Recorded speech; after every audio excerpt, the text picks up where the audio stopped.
Let's talk about why it's so difficult to remember our learning. But before we begin, a friend of mine told me, you want to remember your learning, it's a Mefurish Gemara. The Gemara Nida says, Ma yasa odam v'yechkam, yarbe b'yeshiva v'imay b'schayra, harbe azukim le'asa b'yadam, ela yivakish racham misha chacham shaloi. You gotta daven. You want to remember your learning, you have to daven. It says, L'ukme girsa, siyata d'shmaya. You need siyata d'shmaya to remember your learning. And you know what? It's pashut. Of course you need siyata d'shmaya, and it's the only way you're going to do it. But, it reminds me of a story. Imagine a guy is drowning. There's a famous mashal. A guy's drowning at sea. He's at the sea, he's drowning. And he davens to Hashem, he cries to Hashem, says, please save me, Hashem, help me. And suddenly a helicopter comes along and drops him a safety rope and says, grab the rope. And he says, no, I'm davening to Hashem, Hashem will save me. And they say, grab the rope. He says, no, Hashem's going to save me. You say, okay, what are they going to do? So they fly off, they leave. The guy drowns, right? He dies. He comes up to Shemaim and he says, Hashem, I davened so hard. Where were you? So what does Hashem say? Who do you think sent the helicopter? So the point that I'm trying to bring out is that Ein Chanami, you have to daven. But, you're not going to be sitting and daven very hard and sit down in the base medrash and a lightning bolt's going to shoot out and hit you in the head and you're going to know Torah to call it Torah Kula. That's not going to happen. You're going to have to sit, and it's hard work. You're going to have to sit for hours and hours, Yarba B'Yeshiva. So at that Yarba B'Yeshiva, what are you going to be doing? There's a lot of practical Al-Pi Derech HaTeva things we have to talk about. Okay, so that being said, so why is it so hard to remember our learning? There's a lot of different reasons. We don't learn properly, maybe. We obviously don't chazer. Everybody knows they don't chazer enough. They don't chazer properly. A guy might have a bad memory. That's true. But I want to talk about a very important point, and that is that Roiv Gemara that we're learning has very little practical relevance to our life, which makes it very difficult to remember. Basula Nisleis Liyom Haravi. How relevant to me is that piece of information? Shar Shenagach Esapara.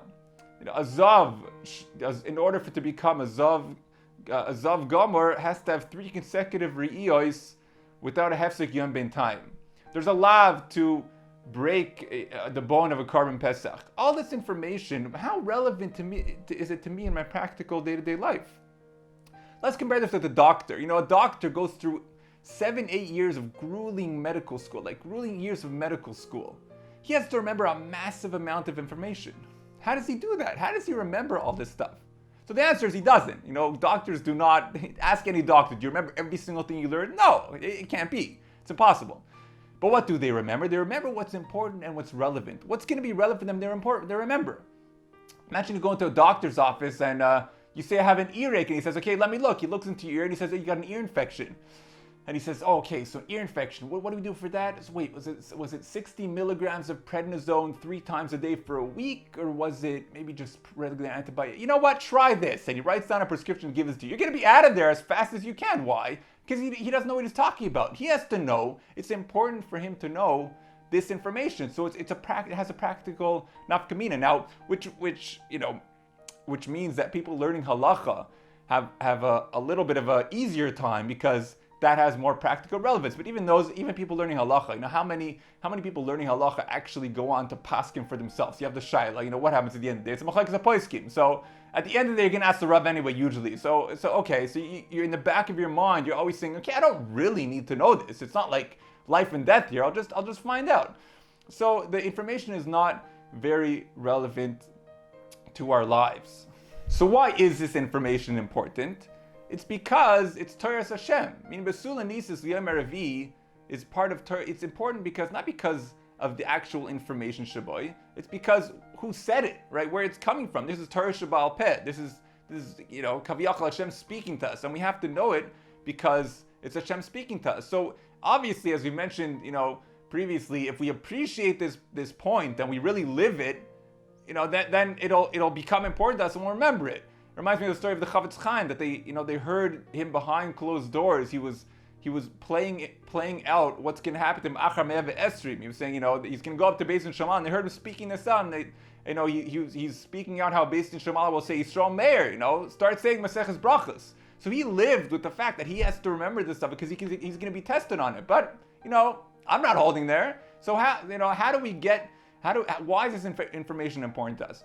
So, there's an eitzah, and most people do this either consciously or subconsciously, is by setting goals. Setting goals in our learning. You ask a guy who's about to sit down to learn Maseches Ksubos at the beginning of his man, the whole year they're going to be spending on Maseches Ksubos, and he starts learning Basula Neis Yom Revi, and you ask him, why do you need to know this? So he says, because I'm learning Maseches Ksubos, and it's part of Maseches Ksubos. So the reason why Basula Neis Yom Revi is important is because it's part of Daf Beis, and Daf Beis is important is because it's the part of the first parak, and that's part of the whole Masechta. And this guy wants to know the Masechta. I want to know Maseches Ksubos, and eventually, the whole Shas, hopefully, Bez Shem. But that's so the reason why the information is important is because it's part of a larger picture.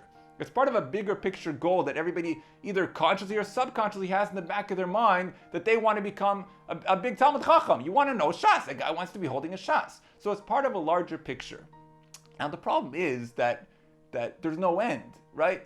There's no end to the amount of information. It's endless. A guy learns Ksubis. Imagine this bacher. He's learning Ksubis for 2 star Madei, Ian Bekias. Now he's going to be speaking about so much information, whether it's Ian or Bekias. How on earth is he supposed to remember all that? It's so difficult. Which brings us to our next point, and that is speaking about making goals in our learning. If this guy learning Maseches Ksubos, he sits down and he says, my goal is to know as much as a Masechta as I can. We're going to see, we'll talk about in the next video, how that is the most inefficient, unproductive goal that he could possibly set himself. Because you know what? He'll never reach his goal. And because he'll never reach his goal, he'll become depressed. You can't reach a goal knowing as much as I can in this Masechta. You know why? Because when did he, now I'm done? Now I know as much as I can? No, you can always know more. So he'll get this feeling of like, okay, I really didn't finish. I really didn't finish it, and he'll never reach his goal. And because he'll never reach his goal, he won't feel success. Well, I will speak about how to set practical, small step goals or big picture goals and small steps along the way, and you'll be successful and you'll reach those goals. And when you reach those goals, success breeds success, and you'll want to build on that, and you'll know more, and you can build up your knowledge, and hopefully you'll be on your way to become a bigger Talmud Chacham.